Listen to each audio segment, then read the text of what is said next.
L'extrême-orient russe est l'un des ultimes grands espaces sauvages de la planète.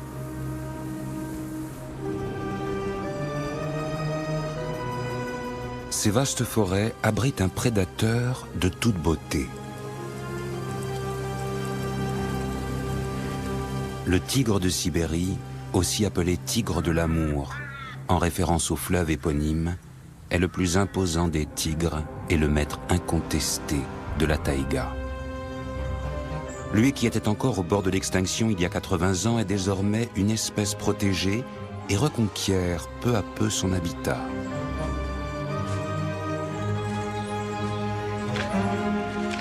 Les jeunes tigres ont bien du mal à trouver un nouveau territoire.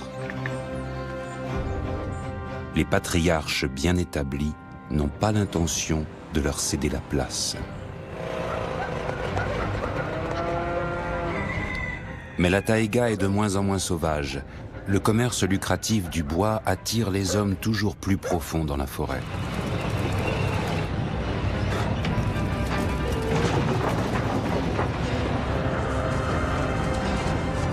Comme l'homme, le tigre de Sibérie est jaloux de son territoire. Comme lui, il est puissant et dangereux. En faisant du tigre son allié, l'homme pourrait sauvegarder ces dernières forêts.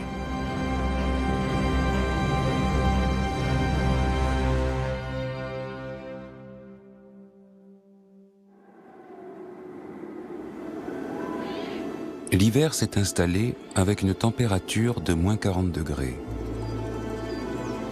Le tigre de l'amour est la plus septentrionale des sous-espèces de tigre.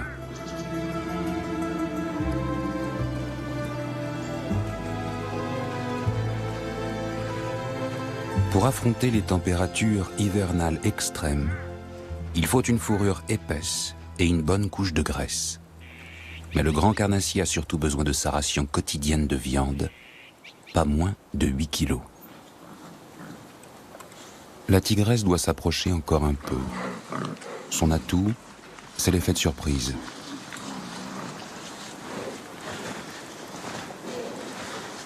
Elle a beau être très imposante, c'est à peine si on la distingue dans les sous-bois.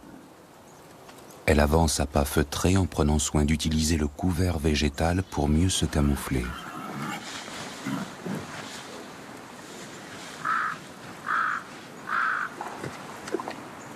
C'est grâce à la couleur et au motif de son pelage qu'elle réussit à se fondre dans le paysage.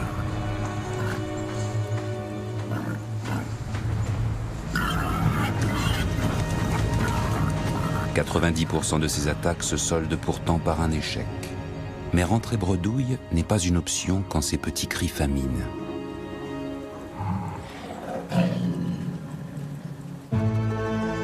L'aire de répartition du tigre de Sibérie s'étend dans l'extrême-orient russe, près de la frontière avec la Corée du Nord et la Chine. Le sanctuaire dédié à la sauvegarde des félins emblématiques est une réserve naturelle située dans la cordillère de Syrotéaline, une chaîne de montagnes qui s'étire sur 1400 km du nord au sud.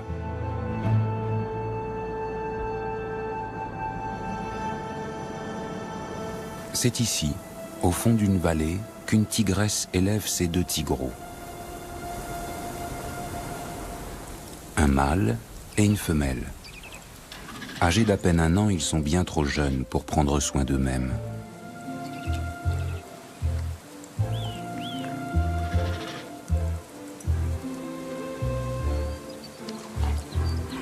Leur mère leur a laissé les restes du dernier butin.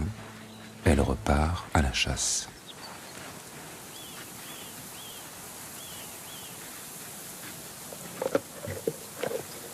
Ces tout jeunes tigres sont doublement chanceux.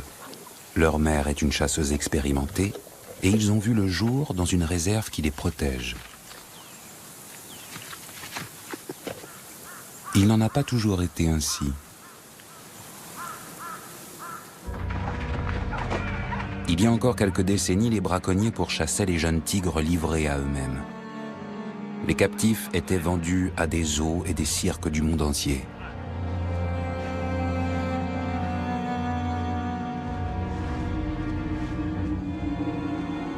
Le sort des adultes étaient encore moins enviables. Ils étaient exécutés par des groupes de chasseurs. Des dizaines d'entre eux étaient tués chaque année. Une facette de l'histoire que l'on s'efforce d'oublier.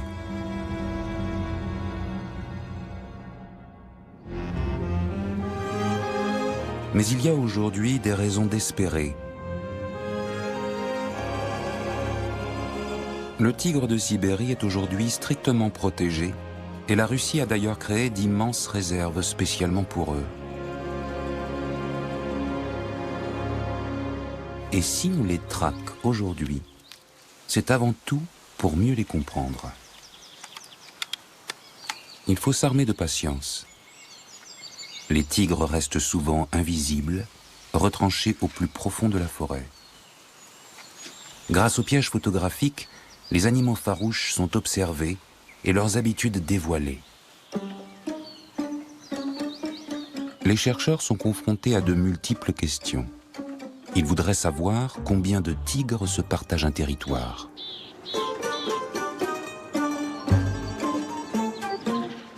Mieux connaître les individus et les populations.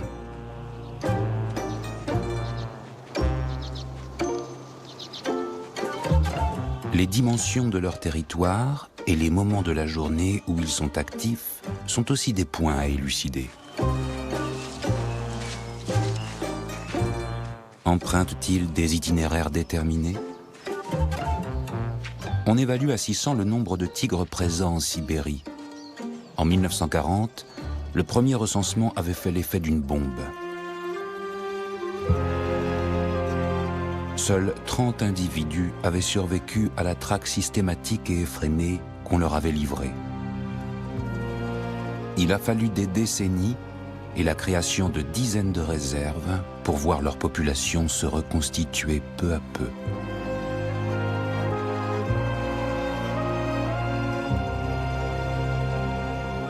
En protégeant les tigres, ces réserves ont aussi préservé d'autres espèces.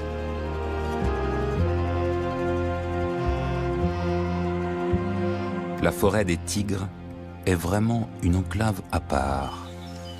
S'y côtoient des espèces subtropicales et des espèces typiques du Nord. Le gobe-mouche de paradis se trouve aussi en Chine et en Inde. Les couples reproducteurs font leur nid au mois de mai. Les parents se partagent la tâche d'élever les oisillons. Ces passereaux font figure d'exception dans cet environnement. Les cerfs sika sont beaucoup moins exotiques. Ils sont en surnombre, surtout dans la partie sud de la cordillère. Après une longue disette hivernale, les cervidés ont plus que jamais besoin de sels minéraux. L'intuition les conduit droit au but dans la forêt profonde, comme si ce savoir inné leur avait été transmis par les générations antérieures. Mais ils ne sont pas les seuls à fréquenter les lieux.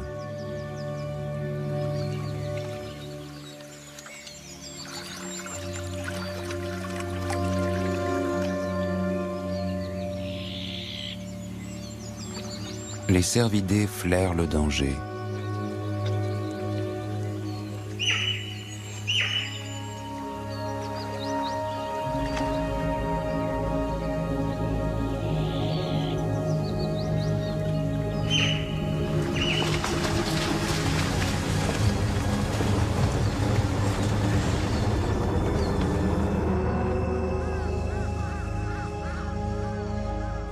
Cette fois, l'effet de surprise a fonctionné.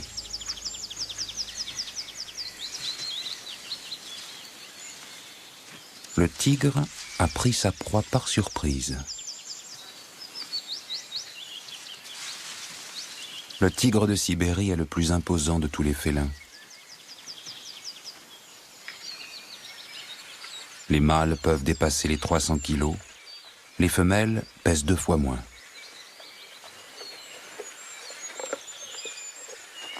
Placé tout en haut de la chaîne alimentaire, le carnivore peut savourer tranquillement son repas. Aucun autre animal de la forêt ne lui disputera sa proie.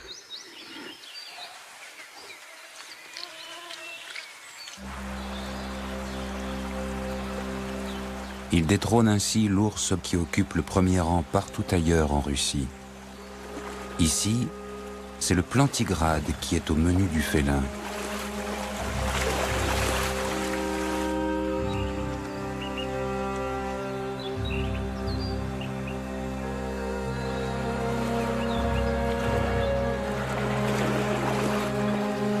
Les tigres s'attaquent à toutes sortes de proies. Leur spectre alimentaire s'étend jusqu'aux rivières. Le cycle de vie du saumon s'étale sur 4 ans.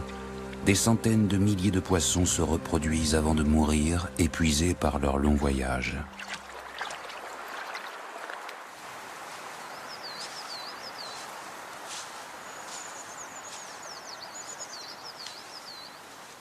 Un butin servi sur un plateau est l'idéal pour engranger de la graisse pour l'hiver.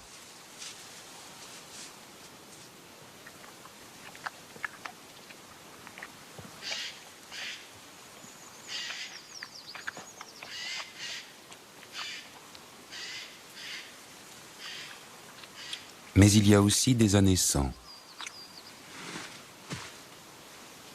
Ici, l'alternance entre périodes d'abondance et de disette fait partie de la vie.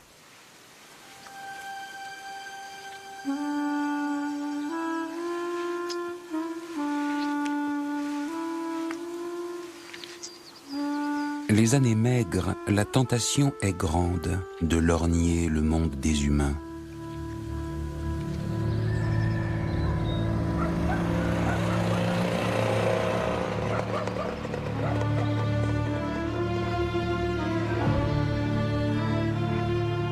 Koutousovka est un petit village de 100 habitants situé à la lisière de la réserve Sirotéaline et plongé dans l'immensité de la forêt.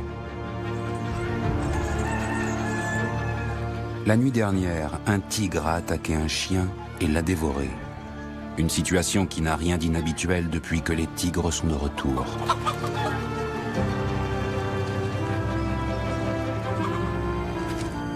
Le propriétaire du chien a fait appel à l'expertise de Yuri Kolpak et son équipe.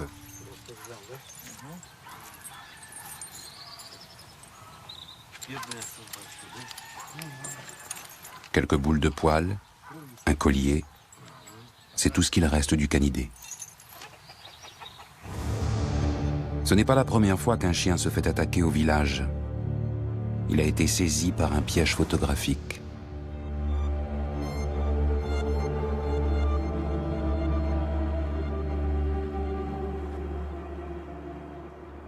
S'agissait-il cette fois encore du même animal ? Quand les tigres pénètrent plusieurs fois dans les zones habitées, Yuri Kolpak et son équipe mènent l'enquête.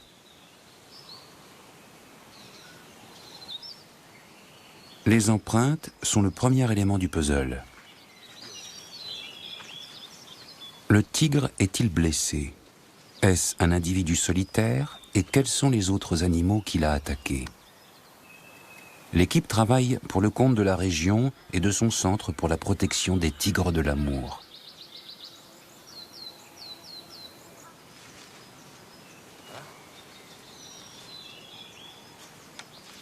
La principale mission de cette association est de désamorcer les conflits entre hommes et animaux et de veiller à leur cohabitation pacifique.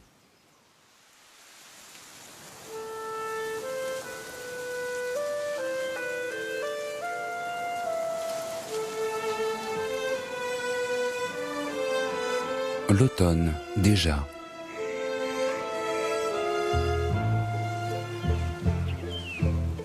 Les deux tigreaux ont maintenant presque 2 ans, l'âge de gagner leur indépendance.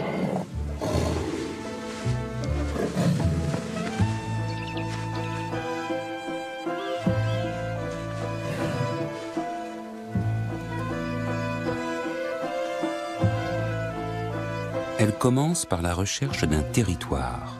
Les mâles ont besoin d'immenses étendues qui couvrent jusqu'à 1000 km². Ils partageront leur immense domaine avec 2 ou 3 femelles. La plupart des endroits les mieux situés sont déjà occupés. Un jeune mâle doit parcourir de très longues distances avant de trouver son bonheur. Les pères sont impatients de les voir décamper. Les jeunes femelles peuvent quant à elles rester là où elles sont nées. Pour le frère et la sœur, le moment est venu de se séparer.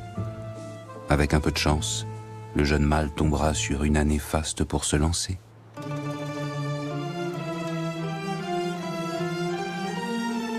Les forêts de pins blancs de Corée sont au cœur de l'écosystème de l'Extrême-Orient russe. Les cônes donnent des pignons chaque année, mais une année sur 4, la récolte est somptueuse.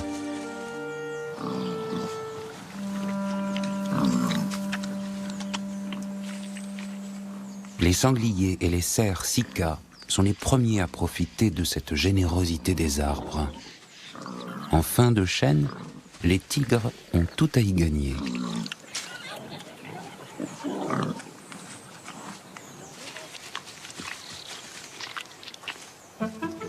Les petits gabarits de la forêt raffolent des pignons. Ils en ingurgitent des quantités en véritables gloutons.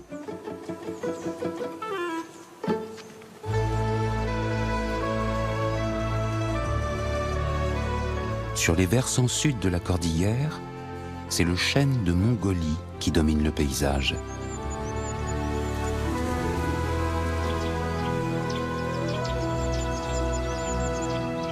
Les années fastes, le sol est littéralement recouvert de ces glands.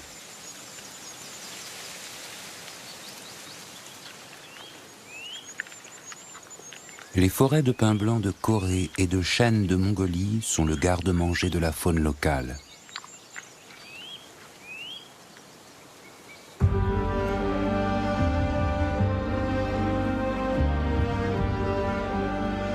En Extrême-Orient russe, la plus grande forêt primaire contiguë se trouve sur la rivière Bikin. Ici, il n'y a pas de route d'accès. Pour parcourir de longues distances, il n'y a que le bateau.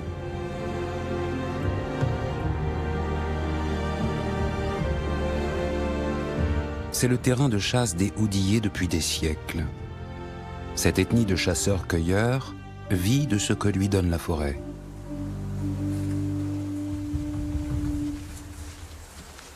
Klim arpente les sous-bois pour préparer la saison de chasse.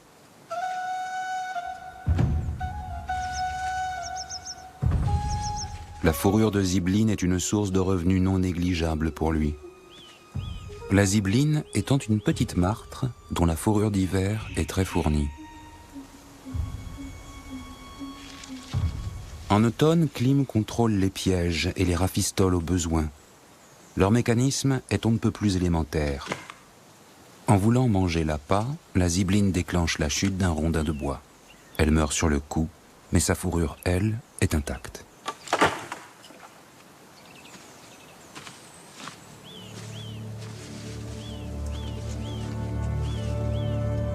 Depuis des siècles, les Oudillés et les tigres chassent la zibeline de concert.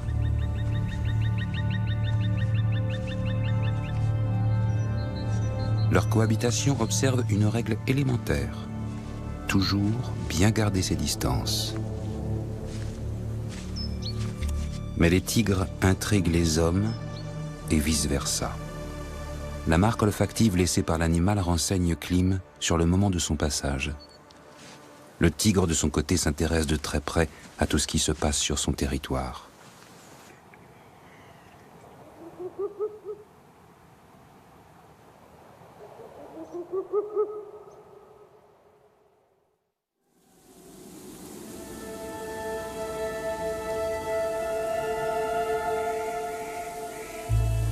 Un beau matin, l'hiver est là.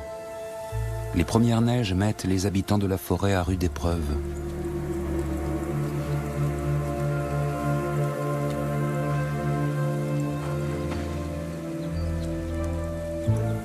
Après bien des aventures, le jeune tigre est maintenant un chasseur accompli.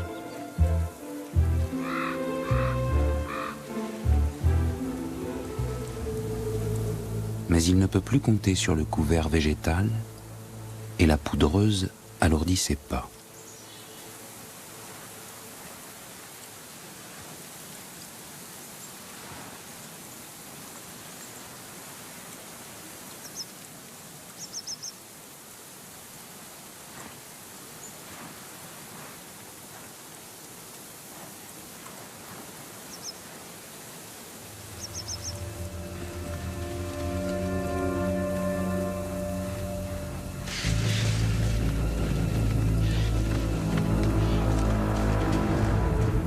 Sa vie devient de plus en plus difficile, car il n'a toujours pas de territoire à lui.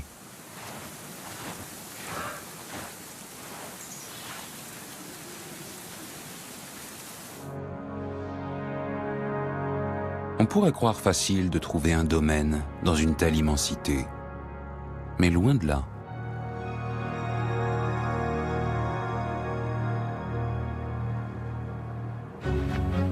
Les mâles règnent en seigneurs sur leur terre. Ils ont leur domaine, leur proie, leurs femelles attitrées, qu'ils défendent âprement.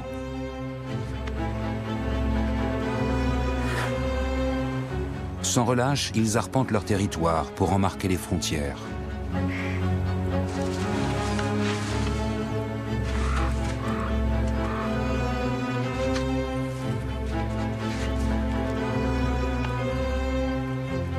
Chaque trace olfactive délivre un seul et unique message: gare à celui qui s'approche.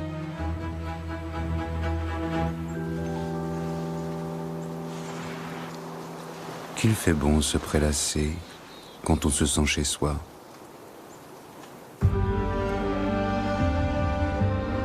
En décembre, la rivière Bikin est gelée et pour Klim, la glace solide marque le début de la saison de la chasse.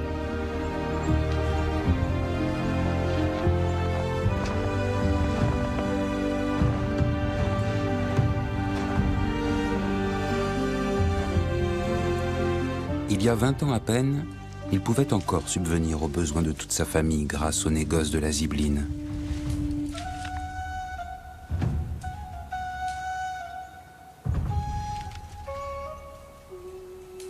Mais les temps ont bien changé. Le marché de la fourrure de zibeline décline d'année en année.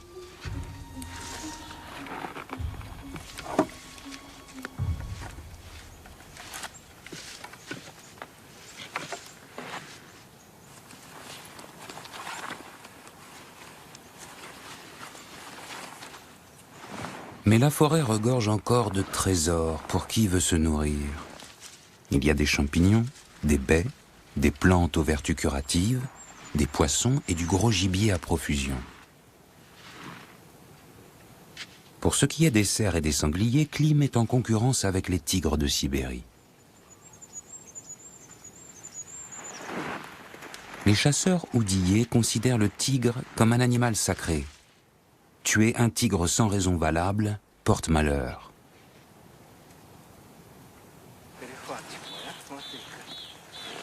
Même leurs proies abandonnées sont tabous.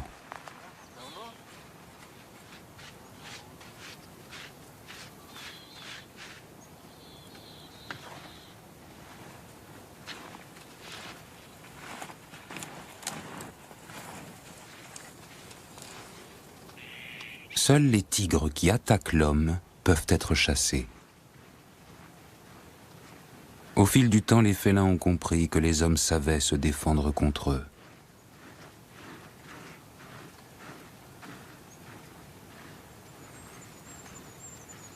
Ce respect mutuel permet à l'homme et l'animal de cohabiter en paix sur les rives de la Bikin. Le sort des oudillés est étroitement lié à celui des tigres. Les uns comme les autres dépendent de la forêt. L'ethnie s'est battue pour préserver son mode de vie.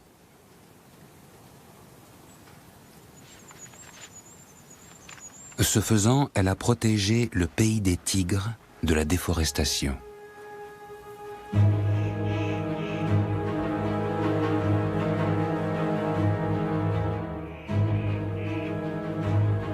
Klim partage son territoire avec 3 tigres, un mâle et 2 femelles. Chaque animal tue entre 60 et 70 grands ongulés par an, autant de gibier que Klim doit concéder à son rival.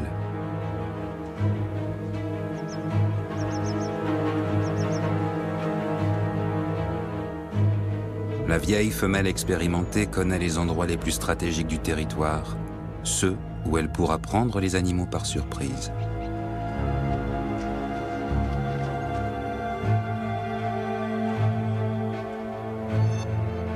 Le cerf est encore trop loin.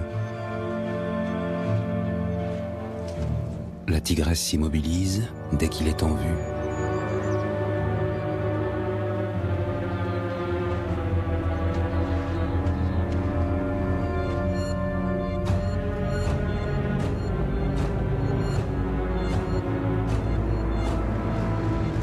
Puis c'est l'attaque.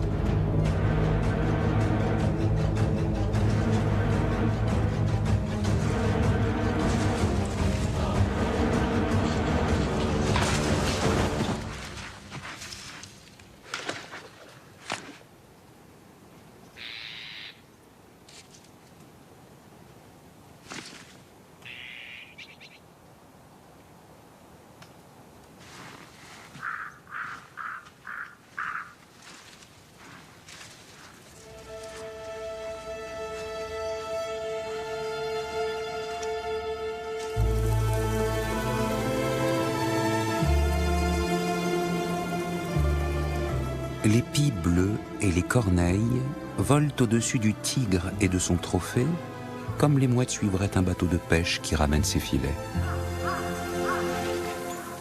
Elles savent qu'elles pourront prendre part au festin.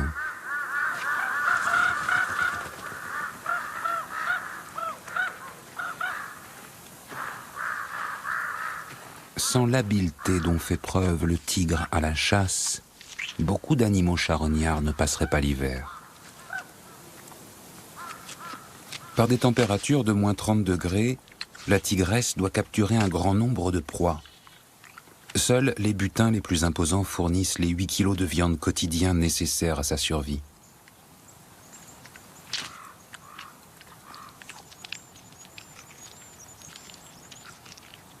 En hiver, pas le moindre lambeau de viande n'est gaspillé.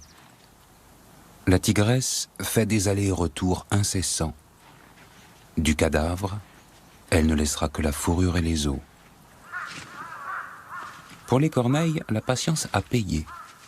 À leur tour de se régaler.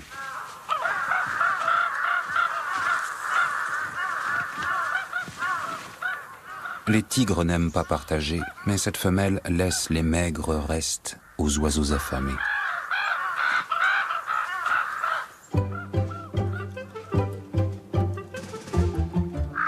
Les cris des corneilles ont attiré un petit vison de Sibérie.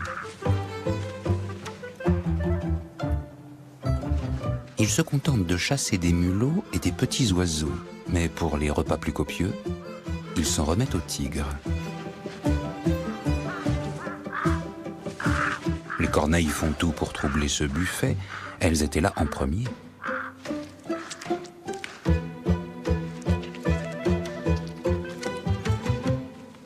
Tout le monde y trouvera son compte, finalement.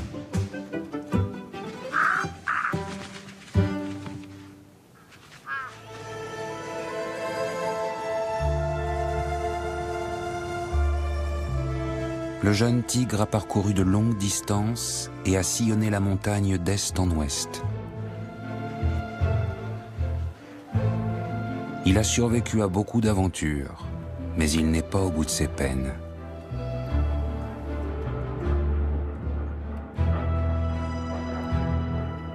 Ce spectacle est du jamais vu pour lui. Des bruits et des odeurs bizarres lui parviennent d'en bas.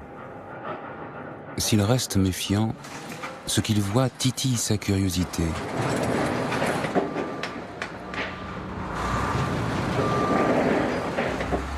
Cette scierie donne une idée des dégâts de l'activité humaine dans la forêt.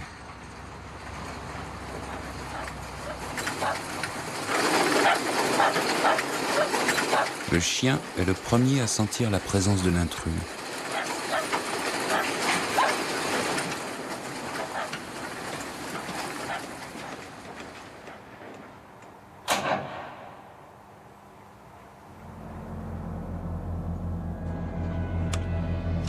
Pour le gardien de nuit, le doute n'est plus permis.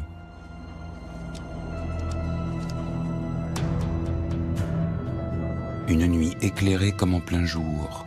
Ce tigre n'avait jamais vu prodige pareil. Comment pourrait-il savoir que les humains, comme les tigres, défendent becs et ongles ceux dont ils ont pris possession? Pas question de tolérer la présence d'un félin au seuil de leur domaine. Un nouveau compagnon de jeu, peut-être? Mieux vaut ne pas s'y frotter.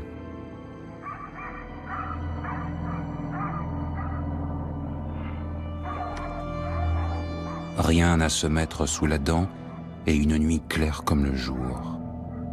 Un jeune tigre n'a décidément rien à faire ici.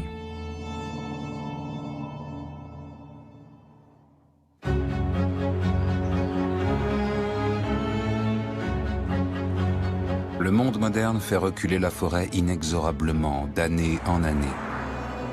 L'activité humaine repousse le tigre toujours plus loin dans la forêt.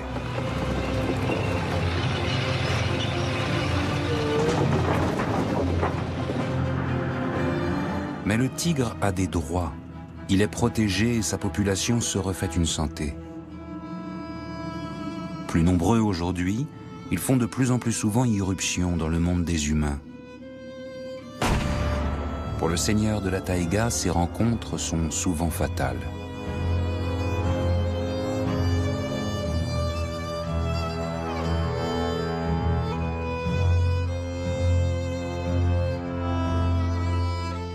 Le marché noir des os et de la fourrure de tigre est une menace pour l'espèce.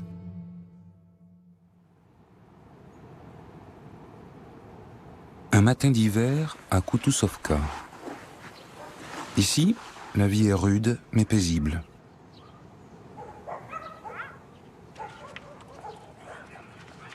Tout le monde se connaît.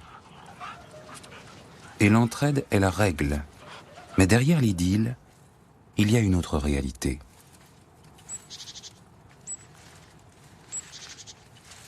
Un chien a été tué par un tigre il n'y a pas si longtemps. Kolpak est persuadé que ce tigre représente un danger.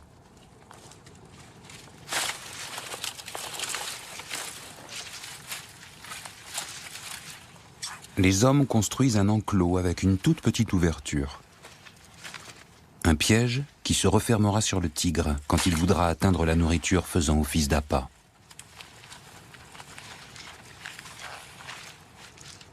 C'est en tout cas ce que leur plan prévoit.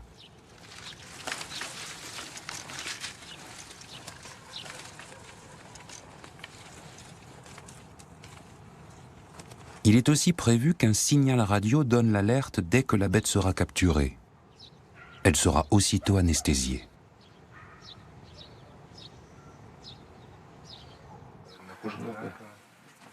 Les images captées par les pièges photographiques sont décortiquées. C'est toujours le même animal qui apparaît, une tigresse.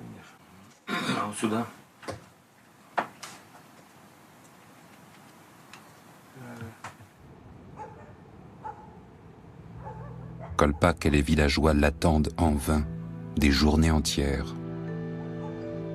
La tigresse serait donc repartie ?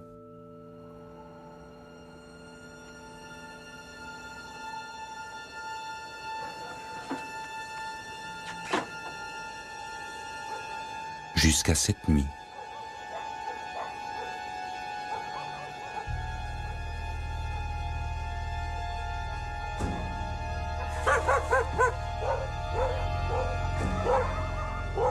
Les chiens aboient à tout rompre.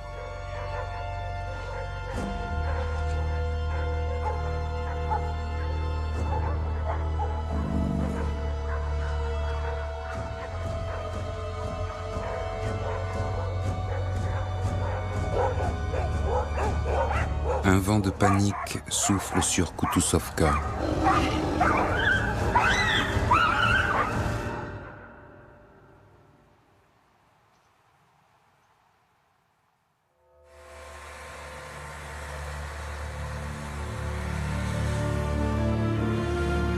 Mais il faut attendre le matin suivant pour constater les ravages de la nuit passée. 2 chiens sont morts. Le premier a été dévoré sur place par la tigresse. Les hommes photographient le site de l'attaque, sous toutes les coutures. Le 2e chien victime se trouve à la lisière de la forêt. La tigresse doit être capturée sans délai, mais comment la retrouver dans cette immensité ?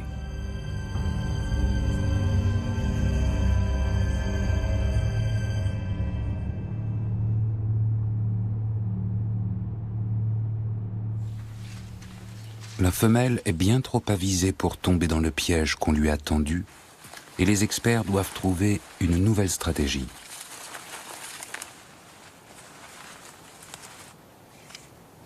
On mesure la taille des empreintes. Il s'agit bien de la tigresse recherchée.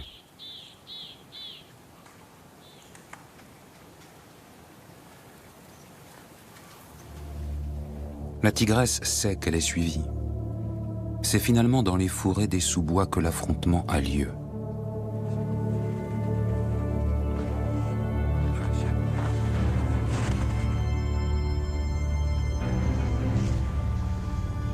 Kolpak se met en danger en s'approchant tout près de l'animal armé d'un fusil hypodermique.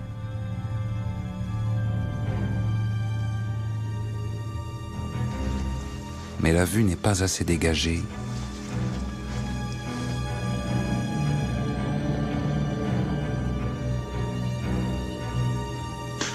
Ça y est, touché.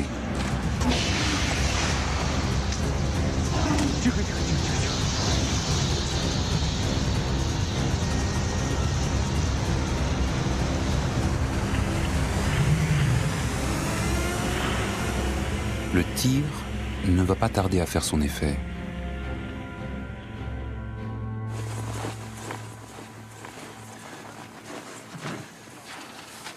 La tigresse va passer un certain temps en observation dans un enclos.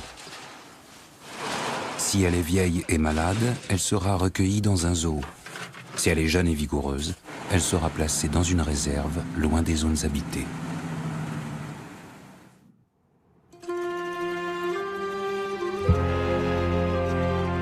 Le printemps est de retour, et avec lui, la vie, plus douce et plus légère. Avant l'arrivée des moustiques.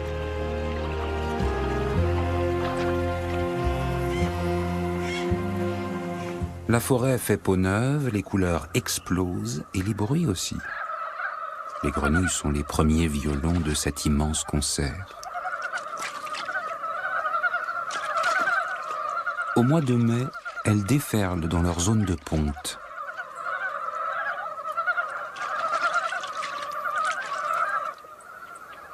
La nature se pare de ses plus beaux atours lors de la floraison très éphémère des rhododendrons.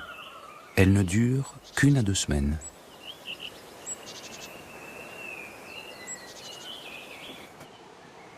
Au printemps, la nature est en fête. Rien n'a changé depuis la nuit des temps au bord de la rivière Bikine.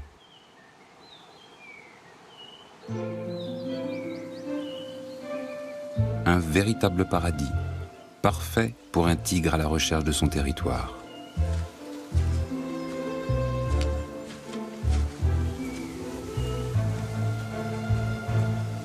Mais un rugissement cloue l'animal sur place.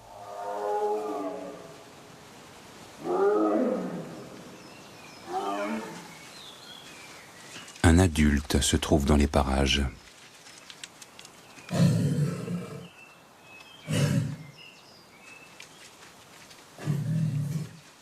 Tout faire pour éviter de tomber nez à nez avec ce congénère. Le jeune tigre passe sa vie à fuir ses semblables, ainsi que les hommes. S'il ne trouve pas bientôt sa place, il est condamné.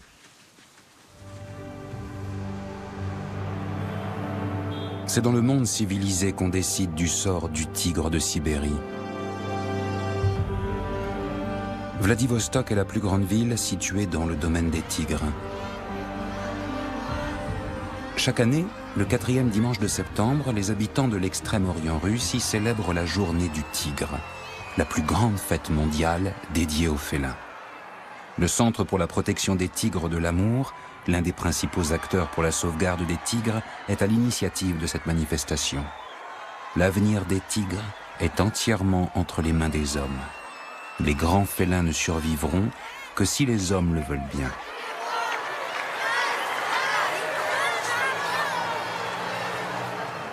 Sans son tigre emblématique, l'extrême-orient russe serait comme une forêt sans âme.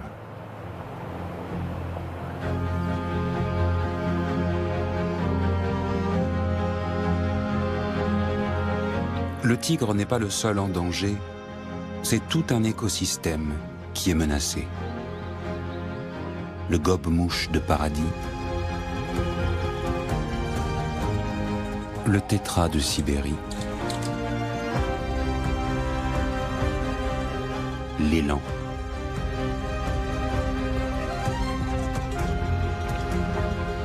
le léopard de l'amour.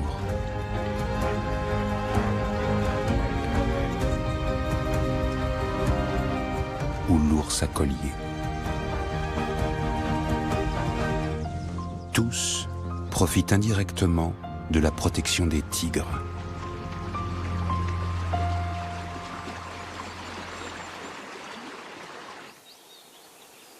La Fédération de Russie a décidé de protéger des millions d'hectares de forêt.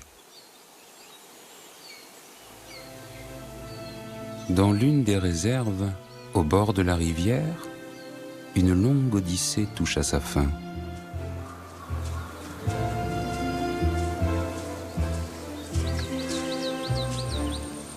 Le jeune tigre a beaucoup marché, sans pouvoir se fixer nulle part.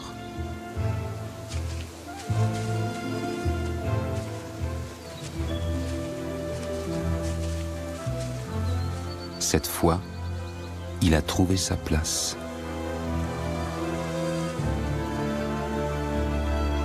Le territoire où il se trouve n'est pas encore revendiqué. Les marques olfactives de ses anciens occupants se sont volatilisées.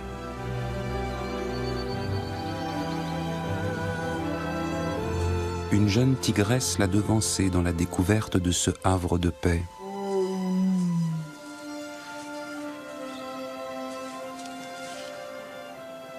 Une forêt primaire remplie de bons gibiers et pas l'ombre d'un rival à l'horizon. Le voici en pays de cocagne. Il n'ira pas plus loin. L'espoir renaît pour le tigre de l'amour et sa forêt. Aussi longtemps que l'homme respectera son territoire, les grands espaces de l'extrême-orient russe seront sauvegardés.